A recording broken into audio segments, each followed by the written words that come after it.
우리 주변에 보면요, 저 사람은 정말 약삭 빠르다, 이런 사람들을 보게 됩니다. 꾀가 많고 행동이나 생각이 굉장히 날쌘 그런 분들을 보게 되죠. 저는 성경에 나오는 수많은 인물들 중에서 야곱이 그런 사람이 아닌가, 말씀을 읽을 때마다 그런 생각이 듭니다. 한 번은 야곱이 죽을 쓰고 있었는데 그것을 본 형 에서가 죽 한 그릇을 요구하죠. 근데 야곱과 에서는 남이 아니라 형제입니다. 형제면 동생이 형에게 쓰고 있던 죽 한 그릇 주는 게 그게 뭐 그리 대단하고 어려운 일이겠습니까? 근데 이 순간에 야곱의 머리가 돌아가는 것이죠. 그리고는 그 죽 한 그릇에 형의 장자권을 맞바꿉니다.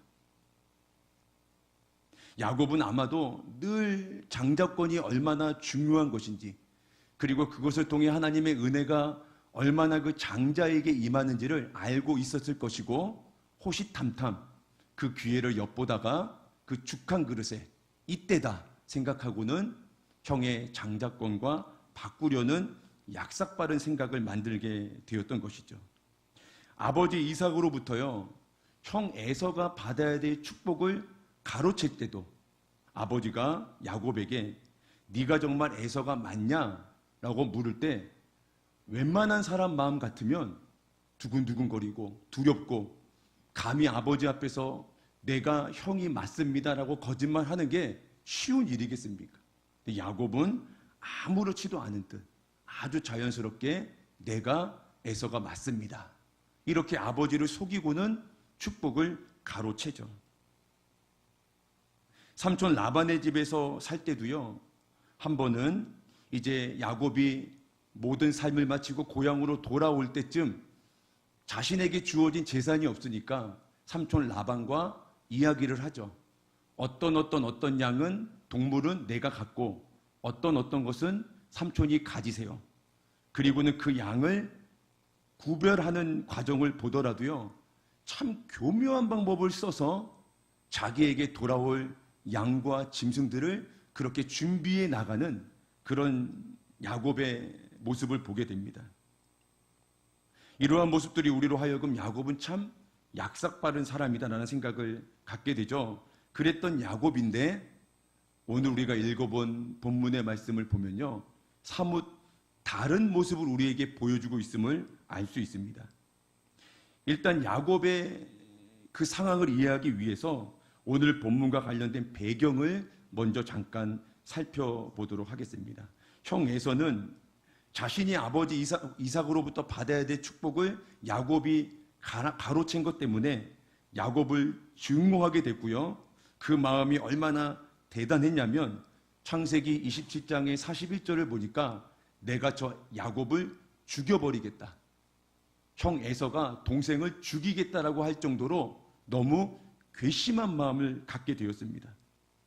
이런 상태에서 야곱이 형과 같이 살 수 없으니까요, 정든 고향을 떠나서 삼촌 라반의 집으로 가게 되었죠.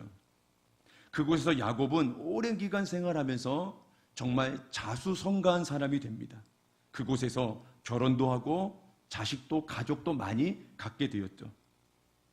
그리고 나서 돌아올 때는 우리가 잘 아는 단어처럼 정말 금위 환영하는 그런 야곱의 모습을 보게 됩니다. 도망가듯 삼촌의 집으로 갔는데 돌아올 때는 아주 당당하게 힘있고 능력 있는 모습으로 야곱이 돌아오게 되었습니다. 그렇지만 야곱에게는 지울 수 없는 두려움이 있었죠. 그 두려움이 뭐겠습니까? 형 에서입니다.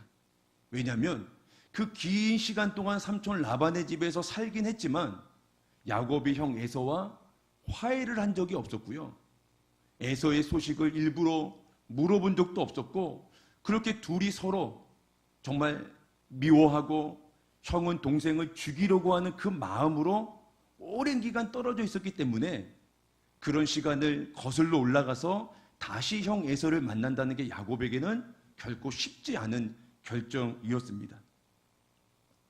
하지만 그때로부터 시간이 많이 지났으니 혹시 형 에서의 마음이 바뀌지는 않았을까? 이런 기대를 가지고 야곱이 심부름꾼을 보냅니다. 이 심부름꾼을 통해서 에서가 어떤 상태에 있는지를 확인하려고 보낸 것이죠. 그리고 나서 그들로부터 야곱이 듣게 된 소식은 무엇이냐면요, 에서가 지금 잘 훈련된 자신의 부하 400명을 데리고 야곱을 만나러 이리로 오고 있습니다 라는 소식이었습니다. 그 소식을 듣게 된 야곱이 무엇을 생각했겠습니까? 형 에서가 왜 자신을 만나러 온다고 생각을 했겠습니까? 예전에 그 일을 복수하려고, 갚아주려고 400명을 거느리고 나를 만나러 오고 있구나, 이런 마음을 가질 게 당연하지 않습니까? 그래서 야곱은요, 모든 걸 다 둘로 나눕니다. 함께 가고 있던 가족들도 나누고 동물들도 나누고 모든 것을 다 나누고는 자신은 맨 뒤로 빠집니다. 이게 무슨 계획이겠습니까? 형 에서가 400명을 데리고 와서 자신의 가족과 짐승들을 다 빼앗아 가고 만약에 죽인다면 저 뒤쪽에 있는 야곱은 그 소식을 듣고는 냉큼 도망가려는, 역시나 약삭 빠르고 아주 교활한 생각을 가지고 가족들을 먼저 앞으로 내어 보내는 겁니다. 그리고는요, 형을 위한 선물을 준비합니다. 근데 여러분, 말이 선물이지요. 이거는 정말 야곱이 형 에서를 존경하고 오랜만에 형을 만나게 되니까 너무 그 은혜가 감사해서 진심으로 준비한 선물이 아닙니다. 그 선물은 일종의 뇌물이자 정말 목적이 의심스러운 선물인 것이죠. 그 선물을 통해서 혹 형 에서의 마음을 바꿀 수 있지 않을까. 자기가 진심으로 형에게 사과하려는 마음은 전혀 없고요. 그 선물, 눈에 보이는 그것, 그 인간적인 방법으로 형을 조금 바꿀 수 있지 않을까. 이런 또 어리석은 생각을 갖고 있는 것이죠. 그렇게 준비한 선물을 먼저 에서에게 보내고 난 그 이후의 상황이 저와 여러분이 오늘 읽어본 본문의 말씀입니다. 제 아무리 선물을 준비해서 그것을 보내고 모든 것을 둘로 나누었다 해도 야곱의 마음속에는 여전히 에서에 대한 두려움이 있습니다. 그러한 야곱의 마음을 오늘 본문 초반부에서 잘 읽을 수 있습니다. 야곱은 아내와 아들들, 종들을 모두 야복강을 건너가게 합니다. 그런데 정작 자신은 건너지 않습니다. 그래서 24절을 보면 홀로 남았다. 야곱이 홀로 남았습니다. 강을 건너지 않은 것이 아니라 사실 야곱은 건널 용기가 없었던 것이죠. 그 강을 건너면 좋든 싫든 형을 만나야 합니다. 근데 그 형이 지금 어떤 마음을 가지고 자기에게 오는지를 야곱은 모릅니다. 그러니 그 두려움이 너무 가득 차서 감히 자신의 두 발로 그 강을 건널 용기를 내지 못했던 것입니다. 그런 상황 속에서 창세기 33장을 보시면은요, 에서와 야곱의 극적인 결말을 우리가 찾아볼 수 있습니다. 야곱이 그렇게 걱정하고 형 에서를 두려워하고 염려했는데도 불구하고요, 창세기 33장 4절이 말하는 결과는 어떤 것이냐면요, 에서가 달려와서 그를 맞이하여 안고 목을 어금 맞추어 그와 입 맞추고 서로 울었습니다. 이것은요, 야곱이 예상했던 것과는 완전히 다른 결과죠. 야곱은 언제 자신이 형 에서로부터 죽임을 당할까, 그런 공포 가운데 머물러 있었는데 정작 형 에서를 만나고 나니 이런 극적인 만남이 에서와 야곱 사이에서 이루어졌다는 겁니다. 근데 여러분, 에서는요, 다혈질적인 사람입니다. 굉장히 즉흥적인 사람이죠. 참지 못하는 사람입니다. 그런 에서의 성향대로라면 사실 야곱을 만나서 이런 극적인 화해를 이룰 게 아니라 당장에 자신의 모든 아픔과 고통을 그대로 갚아줄 만한 사람이 바로 에서입니다. 그런데 어떻게 이런 에서가 마치 햇볕에 눈 녹듯 그의 마음이 이렇게 부드러워지고 야곱을 그렇게 품고 안아줄 수 있었을까요? 결국 이것은요, 야곱의 선물 때문도 아니었고요, 야곱이 가족들을 먼저 보낸 인간적인 계략 때문도 아니었고요, 보이지 않는 야곱과 에서 사이에서 역사하셨던 하나님의 은혜였습니다. 그 하나님의 은혜가 과연 어떤 과정을 거쳐서 야곱에게 그리고 에서에게 임했는지를 우리는 오늘 본문을 통해서 확실하게 확인해 볼 수 있습니다. 오늘 본문에 의하면 모든 사람들을 다 떠나보내고 홀로 남은 야곱은 어떤 사람과 밤새도록 씨름을 합니다. 그 어떤 사람은 하나님의 사자였습니다. 야곱은 하나님의 사자와 씨름을 하긴 하는데 이것은 우리가 아는 씨름이 아니고요, 거의 정말 몸부림, 그리고 마치 싸움 같은 격렬한 몸짓이었습니다. 이는 또한 하나님의 사자에게 매달려 울부짖는 야곱의 모습이기도 했습니다. 25절을 보니까요, 씨름 중에 하나님의 사자가 야곱의 허벅지 관절을 쳐서 탈골이 되고 맙니다. 여러분, 뼈가 탈골이 되는 고통이 얼마나 컸겠습니까? 그럼에도 야곱은 하나님의 사자를 놓지 않습니다. 어떻게든 끝까지 붙잡고 늘어집니다. 자신을 축복해 주기 전에는 절대 보낼 수 없다고 말합니다. 이 모든 모습들은 그저 그 순간을 약삭빠르게 넘어가려는, 누군가를 속이고 계속해서 거짓말로 살아갔던 야곱의 모습과는 완전히 다른 모습입니다. 하나님의 사자를 붙잡고 내가 은혜 아니면 살 수 없다는 그런 마음으로 격렬하게 붙잡고 늘어지는 그 야곱이 예전의 야곱, 그의 모습이 아님을 우리가 알 수 있습니다. 어찌 보면 그것은 야곱의 격렬한 기도입니다. 하나님께 자신을 살려달라고, 이 두려움과 공포와 절망으로부터 자신을 건져달라는 영적인 몸부림입니다. 그런 야곱에게 하나님의 사자가 이름을 묻습니다. 너의 이름이 무엇이냐? 여러분, 정말 야곱의 이름이 야곱인지를 몰라서 물었을까요? 이삭의 아들이 야곱과 에서밖에 없습니다. 그리고 야곱의 아버지 이삭, 그 아버지 아브라함, 그때로부터 하나님은 그 대대로 그 가문을 끝까지 예의주시하시고 지키시고 함께 하셨던 하나님입니다. 이삭에게 고작 둘밖에 없는 그 아들들의 이름을 하나님이 모를 리가 있겠습니까? 근데 하나님의 사자는 다시 묻습니다. 너의 이름이 무엇이냐? 사실 이것은요, 정말 네 이름이 뭐냐? 네가 무슨 이름으로 불려지고 있느냐를 묻는 게 아닙니다. 야곱아, 너는 이제까지 어떤 사람이었냐? 지금 나를 이렇게 붙잡고 늘어지고 있는 너, 지금까지 너는 무엇으로 살아왔느냐? 이제까지 네가 너의 인생을 누구의 힘으로, 어떤 방식으로 여기까지 살아왔느냐? 도대체 너는 누구냐? 라는 하나님의 질문이기도 합니다. 야곱은 그동안 이기적이고 약삭빠르게 사느라 오히려 허물도 많았고요, 실수도 많았고요, 그것 때문에 고통도 많았습니다. 가족조차도 야곱을 속이는 자라고 아예 단정을 지어버렸습니다. 창세기 27장 35절과 36절을 보면요, 이런 말이 있습니다. 이삭이 이르되 너의 아우가 와서 속여 너의 복을 빼앗았도다. 에서가 이르되 그의 이름을 야곱이라 함이 합당하지 아니하니이까 그가 나를 속임이 이것이 두 번째이니이다. 가족이 모여서 야곱에 대해 이야기하는 게 뭐냐면 저 야곱은 거짓말장이입니다. 가족이 그렇게 이야기하고 있습니다.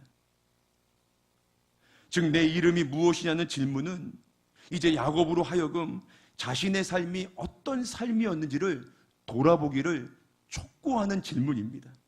동시에 모든 두려움과 공포와 절망의 원인이 다른 데 있는 게 아니라 형 에서 때문이 아니라 그런 야곱 자신 때문임을 가르쳐주는 장면입니다. 하나님의 사자는 야곱에게 새 이름을 주죠. 하나님의 사자가 새 이름을 준다는 것은요, 이제 야곱을 새롭게 만들어 주시겠다는 의미입니다. 거짓말과 속임수와 인간적인 방법으로 살아갔던 야곱을 이제는 하나님의 뜻 안에서 하나님을 의지하고 은혜로 살아가는 사람으로 만들어 주려는 하나님의 시작이었습니다. 그런 의미를 담아 야곱에게 주어진 새 이름이 무엇입니까? 이스라엘입니다. 하나님과 겨루어 이겼다라고들 성경에는 표현하고 있지만 그것은 다소 적절치 못합니다. 하나님과 겨루어 이겼다는 말은 맞지 않고요. 오히려 이스라엘이라는 뜻은요, 하나님의 도우심을 받아 하나님과 함께 싸우는 자, 이런 의미로 받아들이는 게 더 좋습니다. 야곱은 지금까지 자기 홀로 싸워왔습니다. 문제가 생기면 자신의 머리로 싸워왔고요, 인간적인 모습으로 싸워왔습니다. 하나님은 그것을 원하지 않으셨습니다. 그래서 야곱에게 찾아오셨고요, 그의 이름을 통해 그 자신을 돌아보게 하셨고요, 이제 새 이름을 주십니다. 이스라엘, 야곱아, 이제 너는 너의 머리로, 너의 힘으로 살아갈 사람이 아니라 나의 힘으로, 나의 능력으로, 전능자 하나님의 도움으로 살아가야 할 이스라엘이다. 이것을 하나님이 야곱에게 말씀해 주고 계십니다. 아더 핑크라는 분이 계시는데요, 이분이 쓰신 창세기 강해에서는 이 이스라엘이라고 하는 이름을 또 이렇게도 의미를 붙였습니다. 하나님이 명령하신다. 하나님이 너에게 명령하신다. 여러분, 이제까지 야곱에게 명령했던 것은요, 야곱 자신이었습니다. 모든 상황 속에서 야곱이 어떻게 해야 할지를 명령하고 결정해 준 건 자신 스스로였습니다. 그런 야곱에게 하나님이 새로운 이름을 주셨죠. 이제는 하나님이 명령하십니다. 그리고 야곱은 하나님의 그 명령대로 따르며 살아가야 할 새로운 존재로 변화되었습니다. 그 이름이 바로 이스라엘이라는 이름이죠. 여기까지의 말씀들을 나누면서 저는 여러분에게도 하나님이 주시는 새 이름 있기를 간절히 소망합니다. 옛 이름을 가진 옛 존재, 옛 사람으로는요, 우리가 살아갈 수 없습니다. 우리가 이 험난한 인생 속에서 내가 나를 명령하는 방식으로는 이 세상에서 승리할 수 없습니다.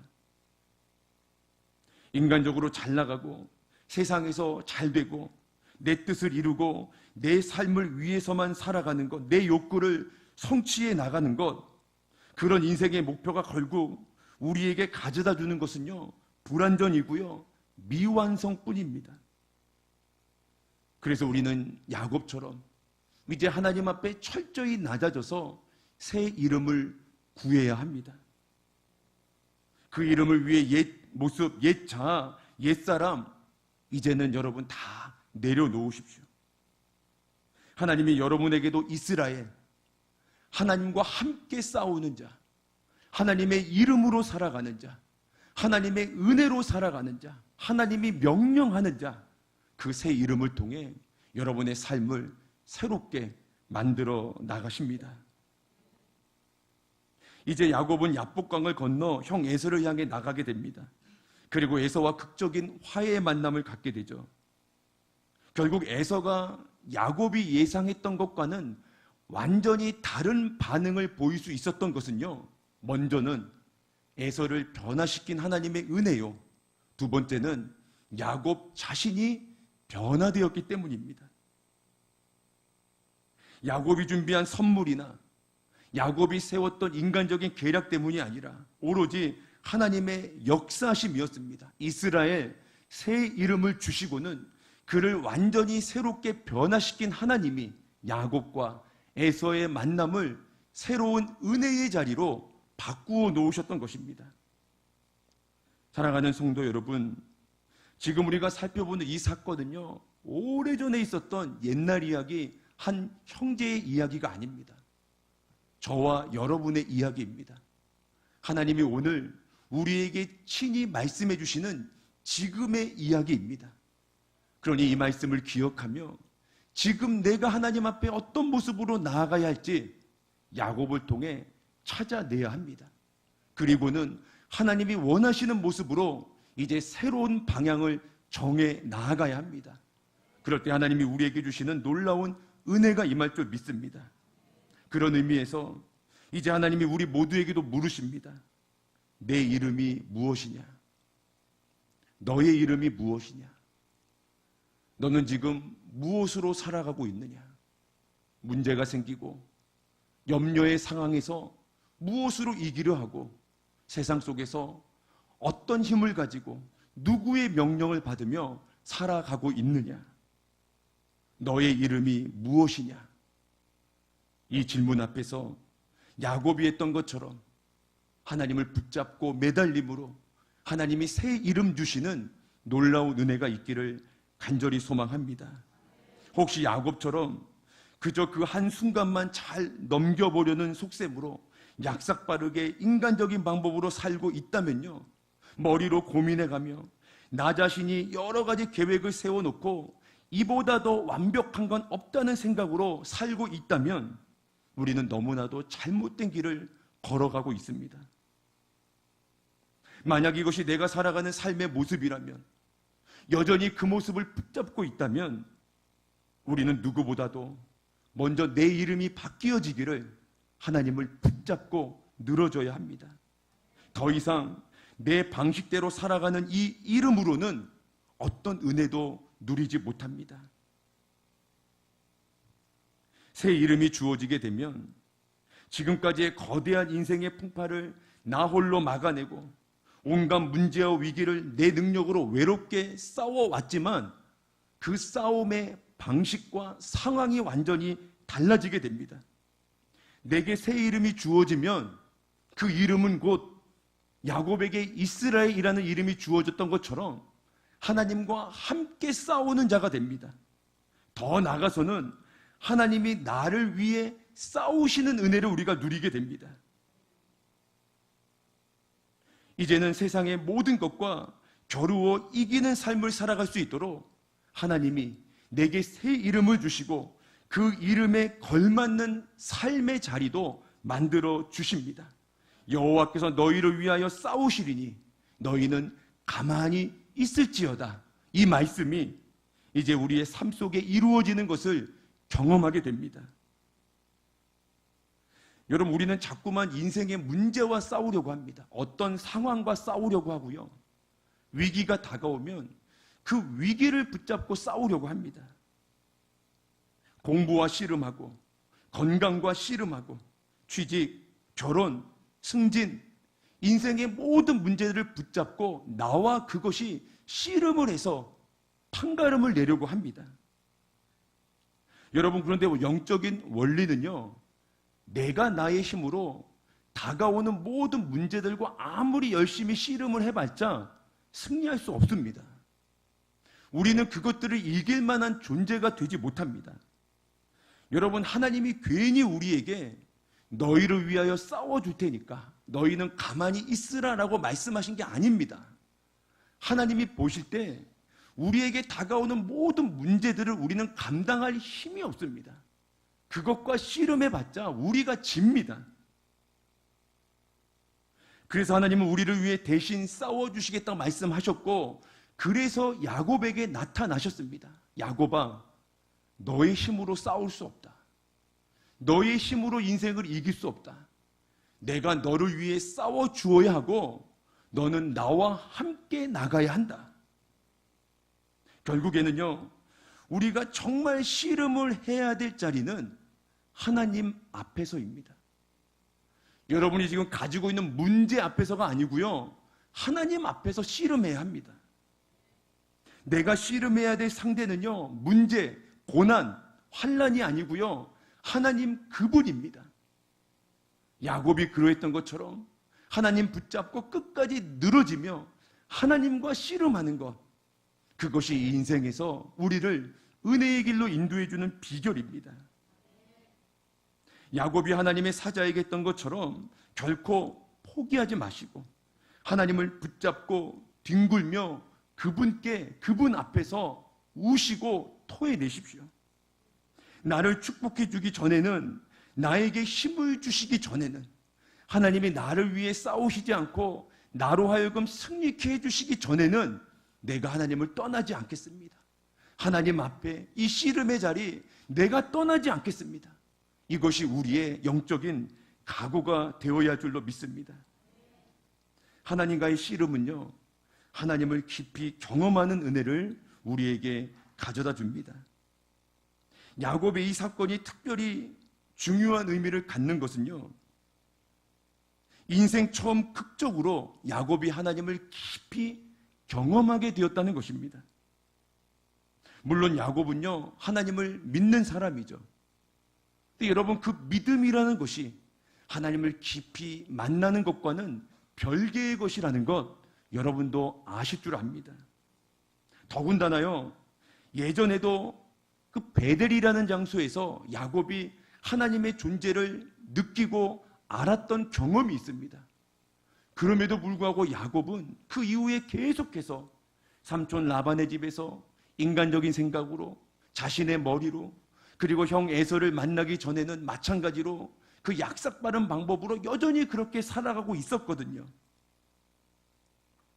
하지만 이제 야복강을 건너기 전 그가 만났던 하나님, 그분과의 경험을 통해서 이제 야곱은 완전히 다른 삶을 살아가게 됩니다. 그가 생각하는 것 이상으로, 그리고 그가 이제까지 만들고 노력했던 것 그보다 더 놀라운 하나님의 은혜, 하나님의 능력을 하나님과의 만남을 통해, 경험을 통해 깨닫게 됩니다. 여러분, 우리가 믿음의 길을 걸어가면서요, 하나님의 능력이 내게 필요하다, 그분이 주시는 정말 놀라운 힘이 내게 있어야 한다, 이런 경험들, 이런 시간들 얼마나 많이 느끼곤 합니까? 여러분, 그것은요, 우리가 이 교회를 열심히 왔다 갔다 하는 것만으로는 부족합니다. 우리의 머릿속으로 성경의 지식이 가득 채워져 있는 것만으로도 부족합니다. 내가 교회를 몇 년 동안 얼마나 오래 다녔는가, 내가 교회 안에서 얼마나 많은 봉사와 섬김을 했는가만으로도 부족합니다. 정말 우리에게 필요한 하나님이 주시는 능력, 하나님이 주시는 지혜, 그분만이 줄 수 있는 힘은요, 야곱처럼 그분을 경험하고 그분을 만날 때 비로소 우리에게 주어지는 은혜입니다. 그래서요, 우리가 하나님을 깊이 경험하는 것만큼 그리스도인에게 중요한 건 없습니다. 혹시 여러분에게 누군가가 묻는다면 그리스도인인 당신에게 가장 중요한 게 무엇입니까? 하나님을 경험하는 겁니다. 하나님을 내가 깊이 만나는 겁니다. 머리로만 알고 있었던, 그저 내 귀로만 들어왔던 그분을 내 온 마음으로 나의 삶의 모든 자리에서 만나고 경험하는 것, 그것이 나의 가장 큰 목표입니다. 그렇게 고백할 수 있는 여러분 모두가 되시기를 간절히 바랍니다. 오래전 호세아 선지자가요, 그게 얼마나 중요했으면 이런 말씀을 했겠습니까? 우리가 여호와를 알자, 힘써 여호와를 알자. 정말 모든 것을 다해서라도 우리가 그분을 알아가자. 이때 호세아 선지자가 말했던 알아가자는 것은요, 경험에서 알아가자는 겁니다. 그러니 이 말씀은요, 우리가 여호와를 경험하자, 힘써 여호와를 경험하자, 이런 의미의 말씀이기도 합니다. 그런데 이 말씀 이전에 호세아 4장 6절의 말씀을 보니까요, 이런 말씀이 있습니다. 내 백성이 지식이 없으므로 망하는도다. 이 말씀에서 백성이 지식이 없다고 했는데요, 이 지식은 바로 하나님을 아는 지식. 더 구체적으로 이야기하면요, 하나님을 경험해서 아는 지식이 그 백성에게 없다는 의미입니다. 그런 백성, 하나님을 경험해서 아는 지식, 하나님을 만나지 못한 백성, 그 백성이 갖게 되는 결과는 망하게 된다. 성경이 우리에게 이렇게 말씀해 주고 있습니다. 그러니 성도 여러분, 정말 다시 한번 여러분의 인생의 목표와 신앙의 목적이 하나님을 만나고 하나님을 경험하는 것, 그것 될 수 있기를 간절히 바랍니다. 그래서 이 세상에서 그 경험과 하나님을 만나는 힘과 은혜로 다가오는 모든 문제들을 하나님의 도우심으로, 하나님의 명령에 따라 하나님의 은혜 안에서 이기고 감당해 나가는 여러분 모두가 되시기를 간절히 바랍니다. 하나님과 씨름할 때요, 우리가 치루어야 할 하나의 과정이 있습니다. 그것이 무엇인지를 하나님은 야곱을 통해 직접 보여주셨죠. 하나님의 사자가 씨름 도중에 야곱의 허벅지 관절에 있는 둔부의 힘줄을 쳤습니다. 예전 성경에는 환도뼈로 기록을 하고 있는데요, 이 원래 원어 성경을 보면요, 이 허벅지 관절을 둔부 아래쪽에 있는 좌골, 엉덩이의 골반을 형성하는 좌우 함쌍의 뼈, 어쨌건 간에 중요한 뼈입니다. 근데 이 중요한 뼈를요, 야곱이 씨름하는 동안에 하나님의 사자가 칩니다. 근데 이것이 슬쩍 건드리기만 했던 것 같은데도 불구하고 야곱은 그 뼈가 골절이 되어서요, 전혀 움직이지 못하는 상황에 빠져버리고 맙니다. 하나님이요, 왜 하나님의 사자를 통해 하필이면 허벅지 관절이라는 그 뼈를 쳤을까요? 그 허벅지 관절이 의미하는 게 뭐냐면요, 야곱의 자랑거리입니다. 야곱이 그동안에 믿고 의지했던 인간적인 백이죠. 자기 자신이기도 하고요, 늘 그렇게 살아왔던 삶의 방식이기도 합니다. 그것을 하나님이 철저하게 무너뜨렸습니다. 이 허벅지 관절이 골절된 다음에 야곱이 어떤 행동을 했는지 아십니까? 그 하나님의 사자를 붙잡고 늘어질 뿐이었습니다. 그렇게 그가 기대하고 그가 의지하고 그에게 믿을 구석이 되었던 그 뼈가 골절된 다음에는 야곱은 스스로 서 있지도 못했습니다. 정말 아무것도 할 수 없는 모든 힘을 잃어버린 존재가 되고 말았습니다. 그때부터 이 야곱은 한 가지 방법밖에 남지 않습니다. 저 하나님, 저분을 내가 놓치면 내 인생은 끝이 난다. 저 하나님 놓아버리면, 저 하나님을 내 손에서 놓쳐버리면 내 인생은 이제 완전히 끝나고 만다. 그런 간절함 속에서 그가 붙잡았던 것이 하나님이었고, 하나님의 사자를 끝까지 늘어질 수밖에 없었던 것이죠. 26절의 말씀을요, 표준 세번역이라는 성경이 있습니다. 그 성경이 어떻게 기록하고 있는지를 여러분께 한번 읽어드리겠습니다. 그분이 날이 새려고 하니 놓아달라고 하였지만 야곱은 자기에게 축복해 주지 않으면 보내지 않겠다고 때를 썼습니다. 여러분, 야곱은요, 누구에게 때를 쓰는 사람이 아니었습니다. 그가 부모에게 때를 썼습니까? 누구에게 때를 썼습니까? 때를 쓰기 이전에 자신의 머리로, 인간적인 방식으로 그렇게 늘 속여며 살아왔던 사람이 야곱입니다. 그런 그가요, 정말 자신의 모든 것들을 내려놓고 하나님을 붙잡고 때를 씁니다. 자신을 도와달라고, 축복해달라고, 하나님 없으면 안 된다고 붙들고 늘어지며 때를 쓰는 장면을 우리가 보게 됩니다. 하나님이 야곱에게서 모든 힘을 다 빼버린 것이죠. 바람을 다 빼버리셨습니다.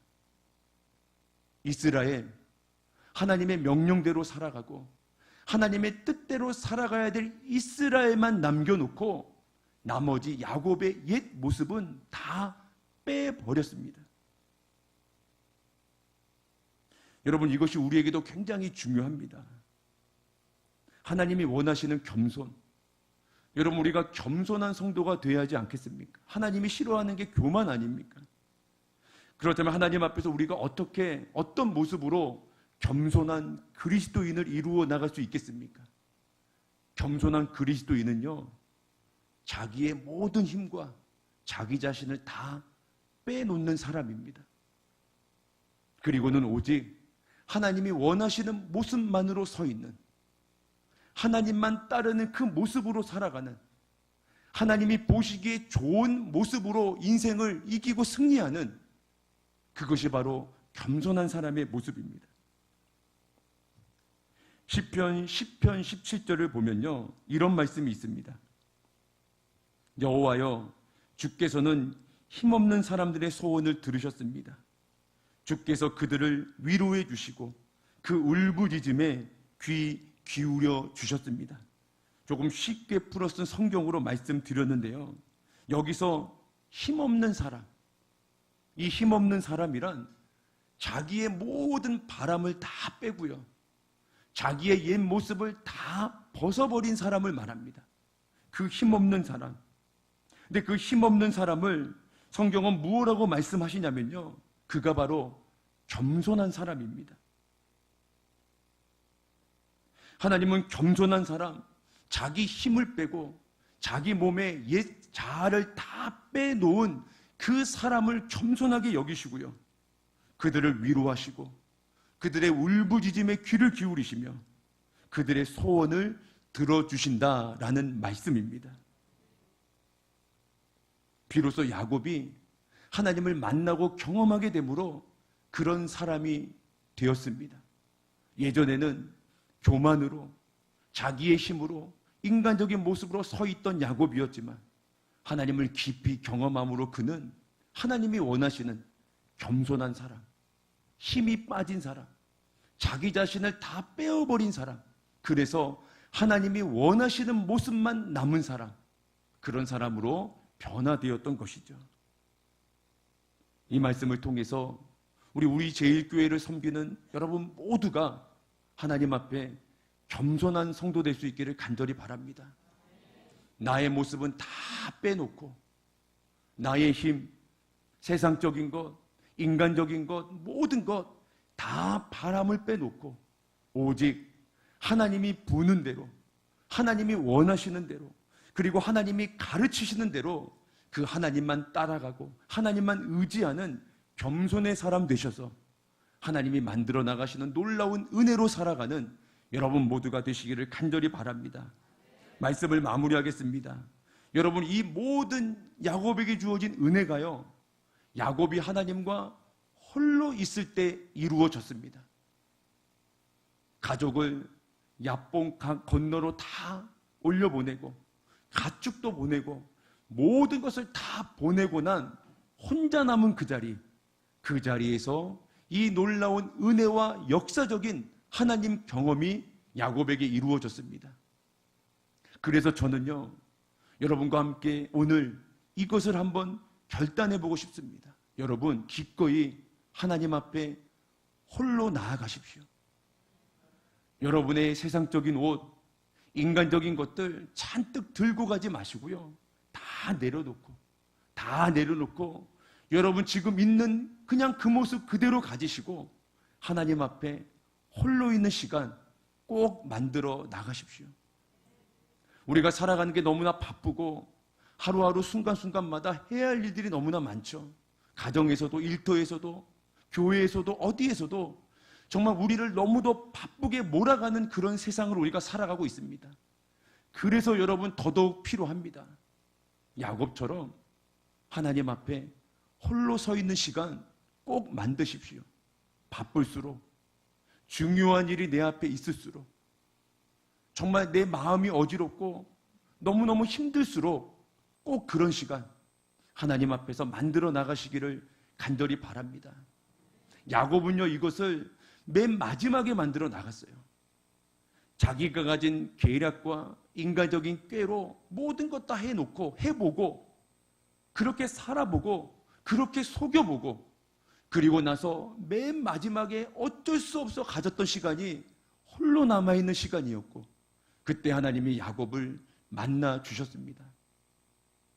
그런데 저는 우리가요, 맨 마지막에 그 하나님을 홀로 찾아가는 것이 아니라 가장 먼저, 어떤 일에 앞서서 가장 먼저, 어떤 계획에 앞서서 가장 먼저, 우리가 하루를 시작하며 가장 먼저, 우리 교회가 어떤 공동의 목적을 향해 나아갈 때 가장 먼저, 우리가 무언가 힘을 모으려고 할 때에 가장 먼저 하나님 앞에 홀로 나가는 그 시간을 가장 먼저 갖기를 간절히 원합니다. 그래서 그 자리에서 하나님이 나를 만나주시고 나를 경험해 주심으로 내가 이스라엘 새로운 존재가 되어서 내 앞에 놓여있는 모든 인생의 길을 걸어갈 때에 하나님이 놀라운 일을 우리 가운데 만들어 나가실 줄 믿습니다. 저는 그것을 소망하며 이제 여러분의 교회와 또 우리 원로 목사님, 담임 목사님, 또 더 나아가 여러분이 하고자 하는 모든 사역을 위해서 조금 떨어진 그곳에서 여러분을 위해 열심히 기도하겠습니다. 제가 기도하는 건 한 가지입니다. 우리 모든 성도님들이 가장 먼저 하나님 만나러 가기를, 어떤 것보다도 가장 우선적으로 하나님 경험하러 가기를, 그리고 그 경험으로 이후로 하나님이 도우시고 하나님이 명령하시고 하나님이 역사하시는 은혜와 축복의 삶을 모든 분들이 경험해 나가시기를 간절한 마음으로 기도하겠습니다. 여러분도 그 기도 가운데 야곱이 누렸던 새 이름 얻으시고요, 그 이름에 걸맞게 하나님 꼭 붙잡고 하나님 놓지 마시고 주님 오시는 그날까지 그렇게 살아가시고요, 교회와 가정과 여러분의 주어진 모든 일들을 하나님 뜻 안에서 하나님의 명령대로 순종해 나가시는 거룩한 성도들이 되시기를 간절히 축원합니다.